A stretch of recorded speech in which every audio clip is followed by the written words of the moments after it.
Hi, this is Adam Kunzmiller with Board Game Geek, and I'm joined by Tiffany Kyrez with Deepwater Games, and we're here to talk about Welcome to Your Perfect Home.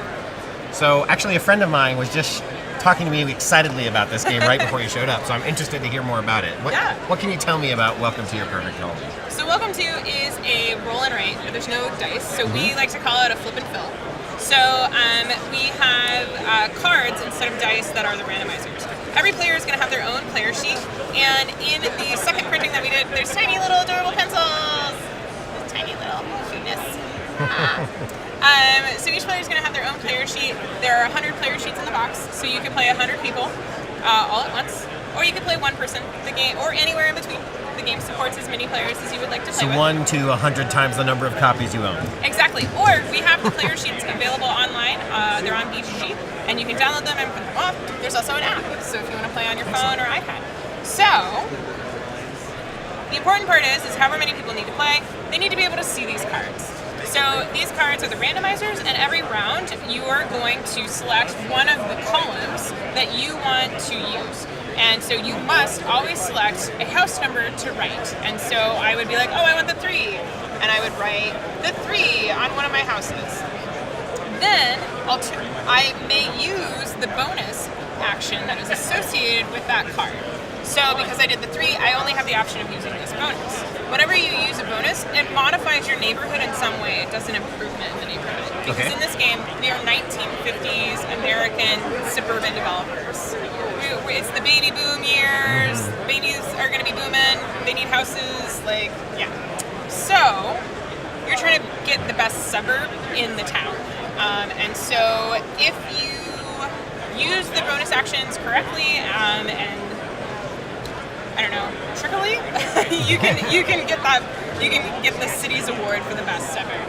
So the way that you do that is you do the improvements, so you can build parks, you can build pools on certain houses. So it looks like these are all associated with these tracks down at the bottom of the page. Yeah, exactly. So in the example of taking the 3, this card allows me to improve the value of certain estates. And so what will happen is throughout the game I'll use fence cards to build fences, because nothing makes a good neighbor like a fence. And so when you have a fenced off group of houses, that's a multiplier. So that's what this chart down here is for. So this would say for every size 2 estates, so 2 houses together, I would get 2 points.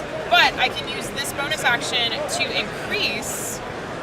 I can use the estate bonus action to increase the value. So now at the end of the game, for every size 2 estate I have, I would get 3 points. And so there's a maximum on each of those, but as you can see, if you were doing the size 6 estates, you could get it where each one was worth 12 points, which is pretty nice. So that's the estate bonus. Otherwise, you can build pools. So certain houses have pools in the backyards. So if I wanted to do a pool, I would need to take the number that was associated with the pool action, write it on a house with the pool, circle the pool, and then I mark off, and now pools are worth more points. So the trick with this game is every round you have to think about, do I want the number or do I want the bonus action?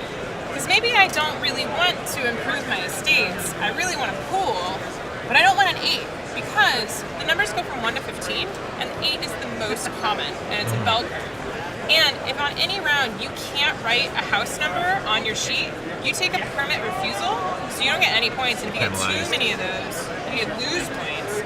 And that's also one of the timers for the game. As soon as one player has 3 permit refusals, the game's over.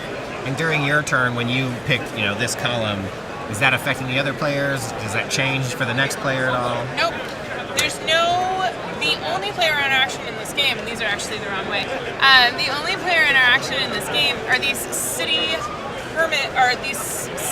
plan cards, objectives. So what these are is that this is the city specifically saying, we want to see estates that are size 2, size 3, and size 5. And there are more of these in the game box. You only put out 3, 1 of each number. So you always have number 1 objective, number 2 objective, number 3 objective. And this is a race. So the first player to achieve this objective will get 13 points, and then you flip it, and from that point on, anyone else who gets the objective will only get 7 points. Makes sense. Yep. So this is the player interaction, but all ties in this game are friendly. So if you and I were playing and we both managed to get that objective on the same round, we would both get 13 points. That's another game timer, by the way. As soon as one player has completed all 3 objectives, the game ends. Game ends. Yeah. And then, so every new round we just flip up new middle numbers and. So the back Awesome. of the card is the Oh, next it's the next bonus. bonus. Nice. Yeah, and you can actually sneak preview what the next bonus is on the little corner. nice. So you do a Yeah. little bit of planning.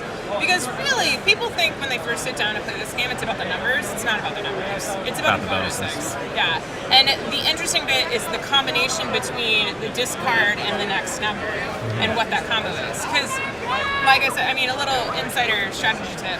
Try to avoid those middle range of numbers as long as you can. Go for the outliers. Because then you'll last longer without getting permit refusals. But you might not always like the bonus action associated with those outside numbers. So. And how long does a typical game take? So you can play this game in about 30 minutes. And it's really, I've done 20-minute games, I've done 45-minute games. It kind of just depends on the AP. I like to use with large groups the thumbs up method. So once everybody is done, they put their thumbs up. Oh, nice. Makes it easy for the card flipper. So everybody's But- playing in parallel, so Yeah. 15 or 5, it's going to be the same amount of time, roughly. Yeah, we actually played this game with 80 people once, and it took 45 minutes to play with teaching. So, Nice. yeah. Nice. And I think I had heard something how you're having alternate score pads that you guys are coming out with as well. Yeah, so the original publisher is Blue Cocker in France, and they have alternate score pads and a couple of new city objectives, and it's like an expansion pack, and we're bringing those over at some point later this year. So yeah, Awesome. Well, thank you, Tiffany, for talking to us about Welcome to Your Perfect Home.